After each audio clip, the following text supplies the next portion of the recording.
Dokonca dokázalo dlžiť aj váhostav a nastal čas sa začať zaoberať aj otázkou, že čo s našimi občanmi. Naozaj naši občania po 89.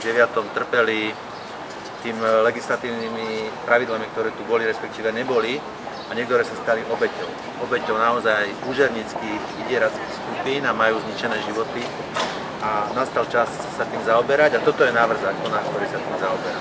Celkovú atmosféru našej republike treba povedať, že v minulosti štátne organizácie ako daňový úrad alebo sociálna poisťovňa už k takémuto oddlženiu pristúpili, ak jej dlžníci boli ochotní splatiť istinu, tak udelili nejaký generálny pardon, čiže určili nejaké časové obdobie, počas ktorého ten, kto zaplatí svoju podĺžnosť, istinu, nemusí platiť pokuty, penále, úroky.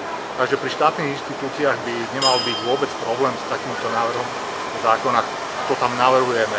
Pri nebankových subjektoch treba povedať, že máme 100 000 exekučných podaní na našich súdoch. Naozaj naše súdy sú zahltené exekučnými podaniami od nebankoviek, drvivej väčšine od nebankoviek. Takisto aj ústavný súd sa aj v minulosti vyjadril o tom, že 10 000 podaní od niektorých nebankových subjektov.